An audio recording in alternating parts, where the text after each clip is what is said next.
नमस्कार भाई साहब। आईपीएल अब लगातार आगे बढ़ता जा रहा है और लगातार टीमें जो है वो अच्छी परफॉर्मेंस कर रही है, लेकिन राजस्थान वालों, अगर आप अब नहीं समझे, अगर आप अब नहीं संभले तो मान लेना कि आप फिर पिछड़ जाएंगे, क्योंकि तीसरा मुकाबला है और तीसरा मुकाबला आपका चेन्नई के खिलाफ है। चेन्नई के खिलाफ आपको अब मुकाबला खेलना है और जाहिर तौर पर ये बड़ा इंपॉर्टेंट है आप लोगों के लिए कि आप चलिए, ये तो फायदेमंद बात है कि आप अपने घर में खेल रहे हैं। मतलब अपने घर में क्या मतलब, रियान पराग का अपना घर होगा। अगर आप गुवाहाटी में ये तीसरा मुकाबला नहीं जीत पाते हैं ना, तो ये समझ लेना और अपनी आंख पर पट्टी बांधकर बैठ जाना, सो जाना कि आप आईपीएल 2025 से पूरी तरीके से बाहर हो गए। तो यहां पर राजस्थान को बहुत बड़े बदलाव करने पड़ेंगे। प्लेइंग 11 में चेन्नई के खिलाफ थोड़ा सा ध्यान रखना पड़ेगा, क्योंकि ये चेन्नई की टीम बड़ी खतरनाक है, बड़ी खतरनाक है। पहला मुकाबला मुंबई के खिलाफ जीत कर आ रही है, दूसरा मुकाबला हार कर आ रही है आरसीबी के खिलाफ। तो ऐसा नहीं है कि चेन्नई में ताकत है, कुछ कमजोरियां भी है चेन्नई में और उन कमजोरियों पर वार करना पड़ेगा, उन कमजोरियों पर थोड़ा सा हमला करना पड़ेगा। अगर राजस्थान ने चेन्नई की उन कमजोरियों को पकड़ लिया, उन चेन्नई की कमजोरियों पर हमला कर दिया, तो राजस्थान इस मुकाबले को जीत जाएगी। लेकिन प्लेइंग 11 क्या होनी चाहिए राजस्थान की इस मुकाबले में, जो अपना तीसरा मुकाबला है राजस्थान का? तो देखिए, सबसे पहले राजस्थान को अपने कमजोरियों पर ध्यान देना पड़ेगा। राजस्थान की कमजोरी क्या है? सबसे बड़ी कमजोरी राजस्थान की नीतीश राणा ऊपरी क्रम पर बल्लेबाज है, बल्लेबाजी कर नहीं रहे हैं, रन उनके बल्ले से आ नहीं रहे हैं। तो अगर बल्ले से रन नहीं आ रहे हैं तो ऐसे खिलाड़ी को 2-4 मैचेस के लिए बाहर बैठा देना चाहिए।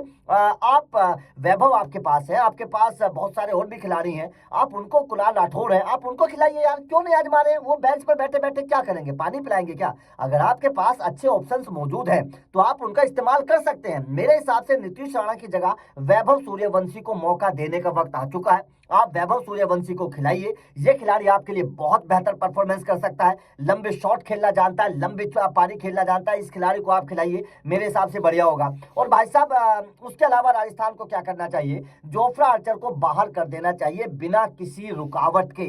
जोफ्रा आर्चर को बाहर भगाओ, जोफ्रा आर्चर की जगह आकाश मधवाल को लेकर आओ। मैं बता रहा हूं आप लोगों को, अभी भी राजस्थान के पास वक्त है, क्योंकि अगर ये तीसरा मुकाबला भी राजस्थान हार गई तो भाई साहब फिर वक्त हाथ से निकल जाएगा और फिर गाना गाते रहेंगे कि वक्त बर्बाद किया हमने, अब क्या रोना। ये मैं बता रहा हूँ, राजस्थान वाले इसी तरीके का गाना गाएंगे कि भाई साहब जब चिड़िया चुग गई खेत तो फिर क्या करें।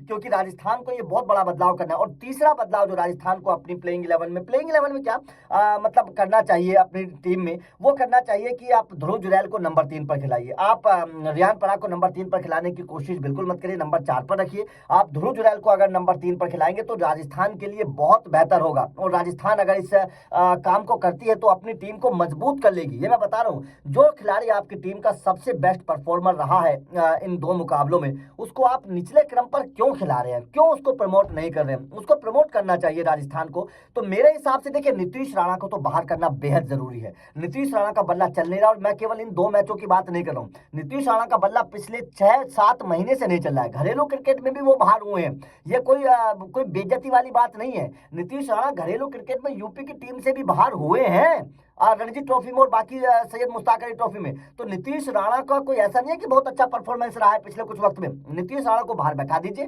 वैभव सूर्यवंशी को खिलाइए। राजस्थान के को ये दिमाग से लगाना करना चाहिए राजस्थान के। और उसके अलावा एक और चीज करनी चाहिए कि राजस्थान के मैनेजमेंट को जो है ना, यशस्वी जायसवाल से थोड़ा बात करने की जरूरत है। यशस्वी जायसवाल से अगर आप बात करेंगे, उनसे थोड़ा सा घुलेंगे मिलेंगे, तो शायद उनके मन में जो चल रहा है ना वो खत्म हो जाएगा। क्योंकि ये बहुत जरूरी है, किसी भी खिलाड़ी के अंदर अगर कुछ चल रहा होता है, क्योंकि ऐसी चर्चाएं चल रही हैं कि शायद यशस्वी जायसवाल नाराज हैं रियान पराग को कप्तान बनाए जाने से, उनके मन में कुछ खटास है। तो अगर यशस्वी जायसवाल के मन में कोई खटास है मैनेजमेंट से या फिर कुछ चीज को लेकर, क्योंकि अगर किसी इंसान के दिमाग में कुछ चल रहा होता है, टेंशन होती है, तो वो परफॉर्मेंस अच्छा नहीं कर पाता है। तो यशस्वी जायसवाल से बात करने की जरूरत है। अगर जायसवाल से बात नहीं करोगे और वो टेंशन में रहेगा, परफॉर्मेंस उसका नहीं आएगा, तो राजस्थान के लिए बेहद खराब होने वाला है आईपीएल 2025 में। इसलिए मैं बोल रहा हूं कि यशस्वी जायसवाल से बात करनी चाहिए राजस्थान के मैनेजमेंट को।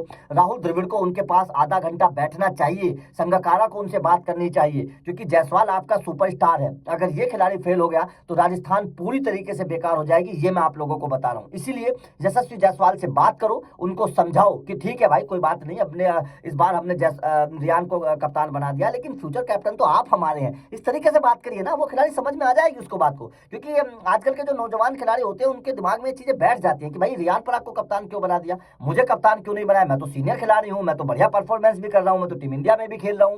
तो इस तरीके की चीजें होती हैं, तो ये मैनेजमेंट का काम होता है खिलाड़ी को समझाना। तो ये बदलाव करके यशस्वी जायसवाल से बात करनी भी बेहद जरूरी है।